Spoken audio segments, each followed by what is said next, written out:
Just before I start, my name is Džiugas. Yeah? Just a few sentences about myself, how I came here and what I do. So we started with Hatla yesterday, talking.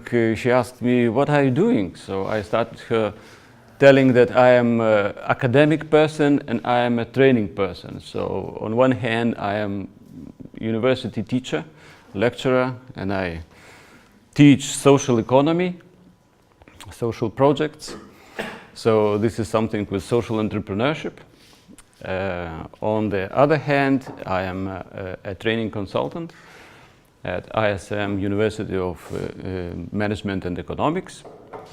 So I do different trainings with these parts of self or with communication to others. So self-mastery, relations and team conduct, or emotional social intellect. So these are my topics. That's why I came to you here. Because I named it the art of negotiation, so at least something I should tell you about the basics of a negotiation or the main theoretical principles about it. So I will really skip a lot of boring information, not to make us think too much and fall asleep. Okay?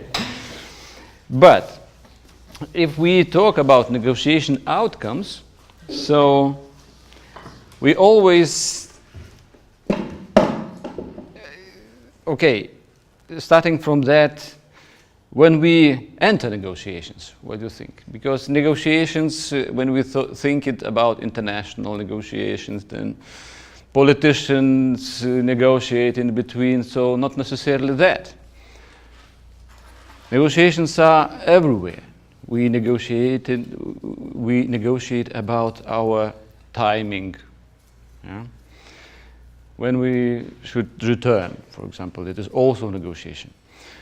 When we talk to our peers or to our husbands or wives, every day, every morning, every evening are negotiations. When we talk to our children, we also negotiate to them. So you meet negotiations everywhere. And then we understand that perhaps these basic principles can help us find our winning solutions in these negotiations. And when we start thinking about winning, so perhaps we start thinking of what we prefer from these conversations with each other, or from these situations that we really negotiate for goods, products, or buying car, or buying a flat, or something like very big negotiations, really. A contract, negotiation, a contract, yeah? So these outcomes that we can think of in these negotiations are always 4 outcomes, nothing more. All these negotiations will end up with one of outcome. So whether it will be win-win, whether it will be win-lose, whether it will be everyone loses. So next negotiation, when? And then the 4th one is the 3rd wins. So when 2 are fighting, so the 3rd wins, like we say, yeah?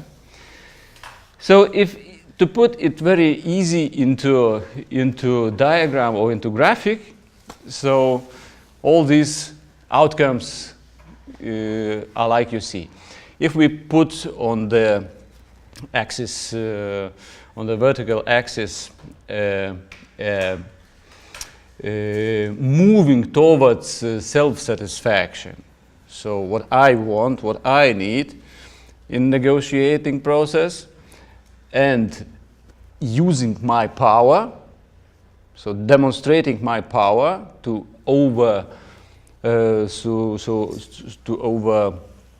not overcome, but to win another side. So that is on vertical direction. So it can be very low, or it can be very strong. And then on horizontal axis, we have moving towards mutual benefit.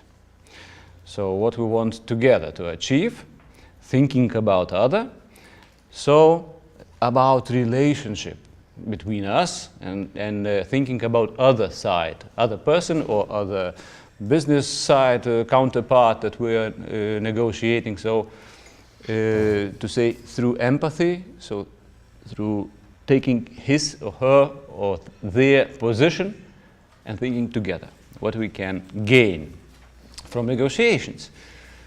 And so we have these 5 strategies from which you can make different tactics how you behave during these negotiations. So, like you see, we have a strategy of avoiding. If we do not have much interest ourselves, we do not have to achieve much, and we do not care about relationship. So this is a strategy of avoidance. And of course, outcome is lose-lose, but this outcome is also sometimes necessary because we do not want to achieve something very quickly. We want to examine situation, to know other side better, and we never want to win at once. So this is avoiding strategy. Then competing strategy will be when we do not care about others, we care about only our own interest. So if we talk about business, so a good example would be quick sales. Yeah? We do not matter about market, we don't matter about competitors, we do not stay for long in that market. So we sell what we can, we earn as much as we can, and we go to another market, or to another city, or to another country. Yeah? And we do it the same. So aggressive, quick, much achievable, using all manipulative power, all aggressive behavior to win another counterpart, and then we have our results. But outcome of these negotiations will always be win-lose, because if we win, so another person loses, and perhaps he has not a good feeling about you in the future. Yeah? So he would not like to meet you again and to lose again, or to fight with you. So it is short strategy, short-term strategy, or without any longer perspective. Then, if we take a strategy of accommodation, so that means we lose, other win, but we take this strategy considerably because we want to grow relations with them. So we let another part win, farming this relationship with another counterpart. Yeah? So in the future, we will come perhaps to cooperation, or maybe then we will use win-lose strategy to have some more results for us, but then we can agree with them more easily because we have built relationship with other part. So accommodate, this strategy calls accommodate. And then cooperative strategy means when we care for our results, we use our own position and power to achieve our results, but we also care about results of other counterpart. So that means we cooperate strongly, opening our cards, talking about everything according to our interests, and we call that cooperation. And as you see, so this is the only strategy which gives us an outcome win-win. So we perhaps often hear win-win strategy, win-win negotiation. Yeah? It will be win-win, contract. So that means that we all used we opened and explained all our interests, what is important for us in this negotiation, but we also took care of interests of other part. And here we have win-win. situation. Among countries, international negotiations, so it's a different story, yeah? Because it is not so easy to get win-win negotiation result in international negotiations. So oftenly they go for compromise in political or international negotiations. No one happy, like Ruta says, but it is possible to work together or to come to any kind of agreement that there is no war, yeah, for example. Because if everyone keeps only to his position, that will be which strategy then? If everyone in countries, yes, compete, exactly. Because if Russia wants their achievements and Ukrainians want their achievements, so they keep very strong positions, and what happens? A war. Yeah? Because no one wants to compromise. Yeah? And all these international negotiations when France and United States interfere, so they help to come up to that compromise together. Yeah? So the third part wins. Yeah? So the third part wins what? In this case of Russia and Ukraine. Peace.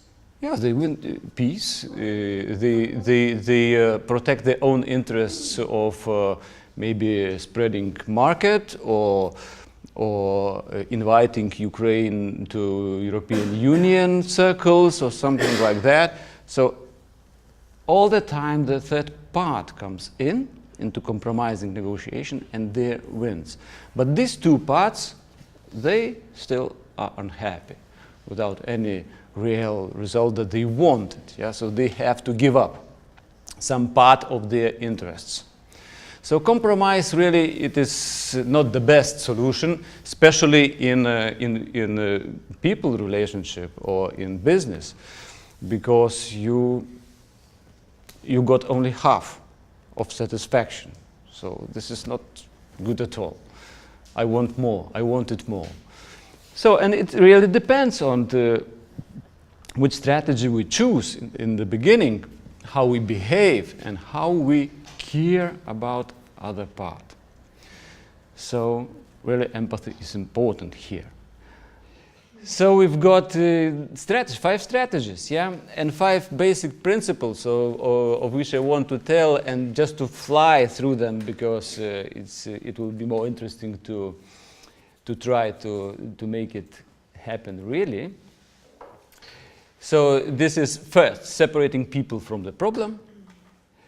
Then second, focusing on your interests, but not on your problems, not on your positions, I'm sorry. Then creating options for mutual gain. Developing your batna. Have you heard of that word? Batna. No. You don't? So, it's an Icelandic word, though. It is nice, what? It's an Icelandic word. A sliding, what does that mean? But. Get better. Get what? Get better. Yeah, get better? If you shake it, you can say, oh, I hope you will batna. Yeah, that's good. Batna. Okay, yeah.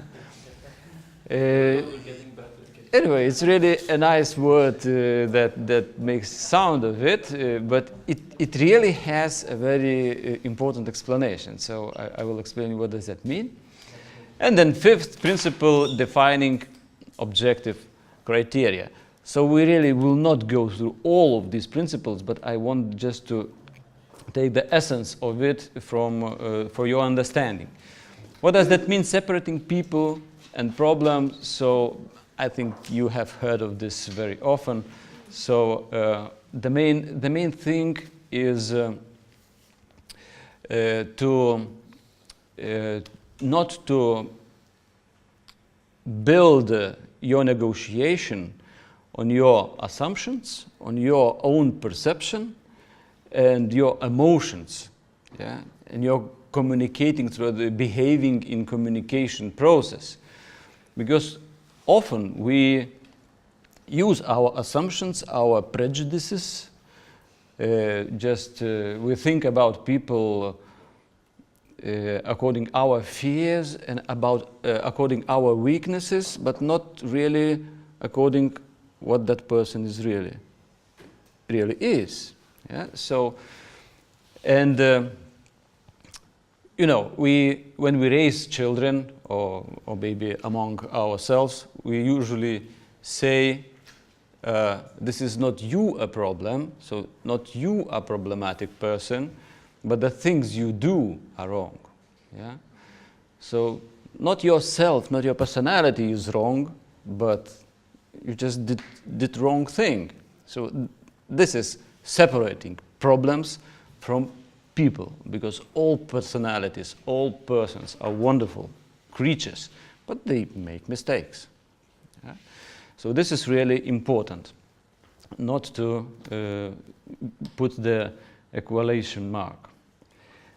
Then another thing is placing yourself in other shoes. So this is a description of empathy. Yeah? So stepping into other person's shoes and looking into perspective from his eyes. Yeah? So what you would think if you would be him or her. Yeah? So, and don't interpret their motives by your fears. Yeah? And analyze your own mistakes, but not pick up the others' mistakes. Yeah? Oh, you do that wrong. Yeah? Think what you would do and whether you will do that correct.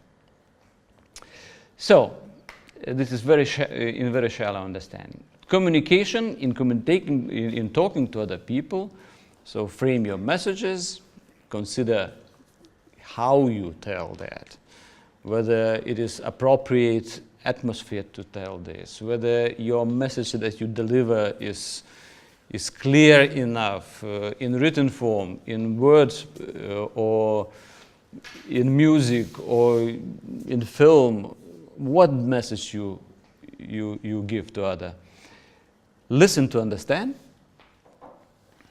because sometimes we do not listen, or we listen, but we even do not try to understand. We only wait until other person stops, but we even didn't listen to what he said, because we have our own opinion and we were waiting only for that time to speak out. Yeah? Because only the thing that I want to say is important. But I am polite, I will let him talk, but then I talk without listening. So this is really very important. And asking questions, if we are not sure.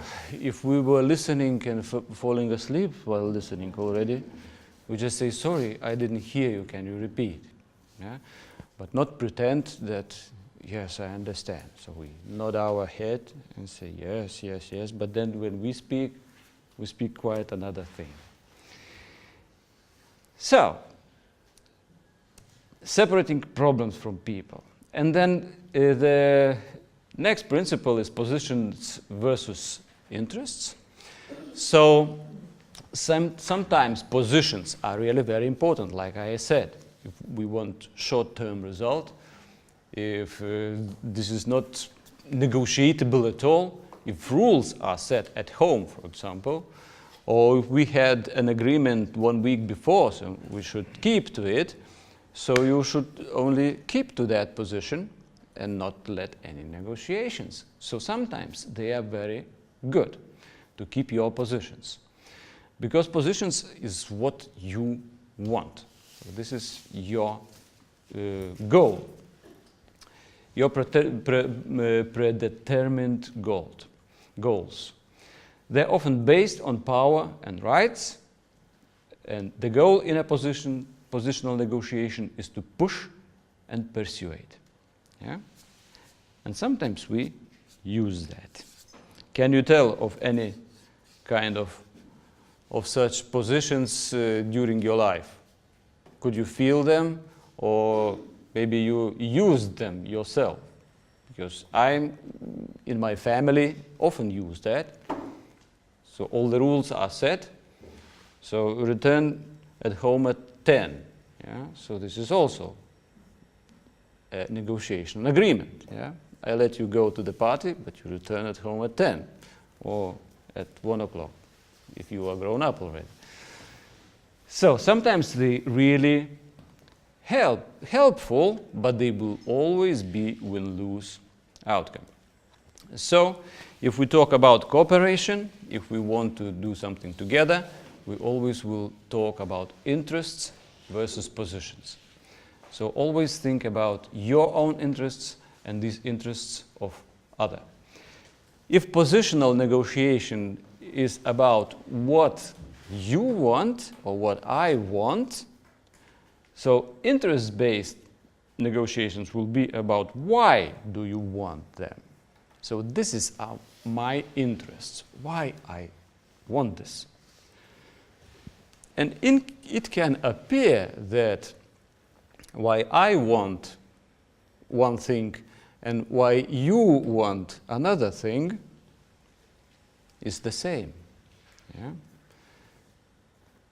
Like, for example, we all want to earn money, yeah? But how we earn it are different ways.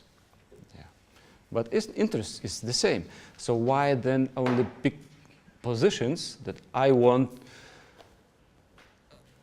to buy this, I don't know, a piece of land, but another wants another piece of land, and we cannot come to agreement. But if we understand that our interest is to earn money, so you can have your own piece of land, you have your own piece of land, and we can build our businesses separately. Okay, so why we focus on interests?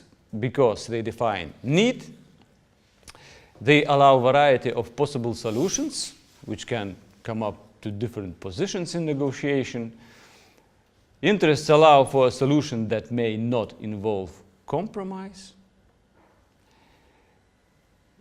Jovita, you are photographing, but I think we'll make it more easy. I will just leave it with you. Yeah, I will send it to you and you will have your notes. So don't make it too complicated. But still, if you have a question, you can ask. Always ask a question, yeah? It's communication. Then interests help us to measure a possible solution. Like I said, our positions. And focusing on interests provides increased understanding between people in conflict. Okay, so if to follow the Harvard School of Negotiation, so it's very popular really in common literature and theory, so we can see it in pictures. Let us imagine that these two negotiating counterparts are in the form of triangle, yeah? a triangle figure. So what makes the structure of this triangle? What is on surface of that triangle, so it's the peak of that triangle, is a position. But as you can see, it is only a little part of that hidden position, which consists of our goals and our interests, which are even deeper, which people do not talk about. Yeah, I want to be happy, for example, yeah? It is really my interest, I want to be happy, but I never talk that in negotiation. I want to be happy, yeah? I will say, I want that price to be less, yeah? Give me that product for less of price, yeah? And I want that price less, but the main interest is I want to be happy. And if we will talk, and if we start talking about happiness, you and me, so we will start just from the bottom of our positions, of our personalities, and that could turn in totally different solutions in these negotiations, not sticking to the surface position. Okay, so how these negotiations can end, yeah? If we have equal positions, so then, if these positions just totally fit together, these surface positions that we announce during negotiation, so we have the same goal, the same interests, it's very easy, short negotiation, and we just came up to agreement. If these positions are totally different, these negotiations can become endless, like, for example, negotiations between Iran and Israel, or among Israel and Palestine. It's endless. Why? Because they do not talk about interests. That they want to be happy with the same God or something else, the motherland, let's grow it together, this food or grow our children. But they stick to only territorial position and only some surface position. So it can become endless, or then it can be won by one part which is stronger. And only when we start thinking about reciprocity point, what can be in common between our different structures, different situations of starting situations in our negotiation. So only when negotiation reflects interests of both counterparts, it can come to fulfilling both interests. So starting from that reciprocity point, we should look for common goal. And when we find that common goal, then we can start negotiating on interests, because interests are behind that reciprocity goal or reciprocity point, and not necessarily all of my or other counterparts' interests are met. We always can find a part of our interests that are fully met. And what to do with other interests so they remain for future common goals or for future negotiations. Good. So BATNA, what I wanted to tell about BATNA. So BATNA is spelled like best alternative to negotiated agreement. What does that mean? That means that we have to prepare in negotiation. So if we go to buy a car, for example, so we have to know what is the best solution for myself. Because if I will not look into internet what are prices, what cars, which characteristics have, and I only go to the shop or to the marketplace to buy a car, so I will buy a car at that money, at that amount of money which I have, because that seller will just convince me to buy it. I will have no comparing to anything if I have no BATNA before. Yeah? So it is easy example, but you always search the internet about prices and about characteristics of a car, and when you go to the shop, you always have like 3 choices, which choice would fit to me. And when you negotiate to the seller, you say, okay, but I have better choice that you say to me. Another gives a car with similar characteristics for less. And then what that seller does, he diminishes the price because you came prepared. So that means best alternative to negotiated agreement. Yeah? Okay, this is really boring, yeah, because this is theory. But I just thought that it might be interesting if you have never heard about negotiation theory, yeah? I think it's nice to hear though. Then why are you leaving?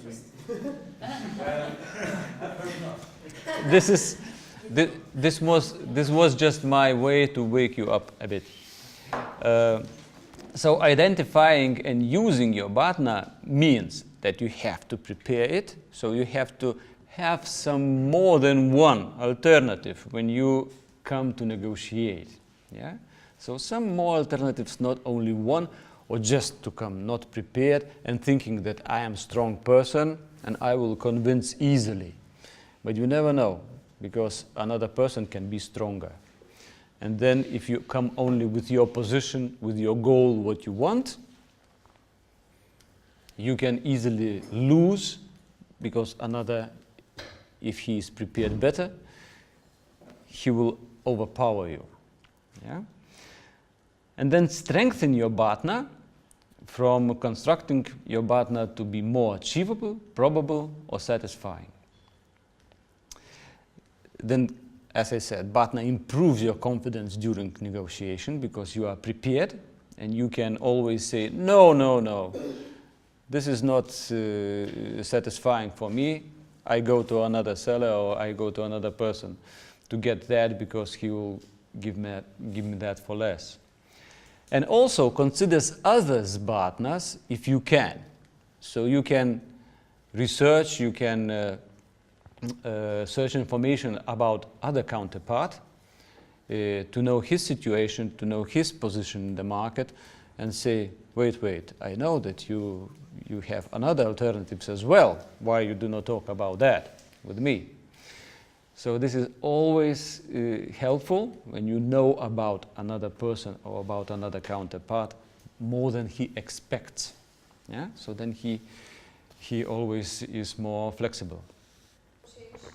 Yeah, so it is like with that car that I explained. Yeah, if you go to buy a car, so you come to a seller without like 3 alternatives of a car. If I want to buy a Ford, a new Ford, so I want to that seller to make a discount for me. Yeah.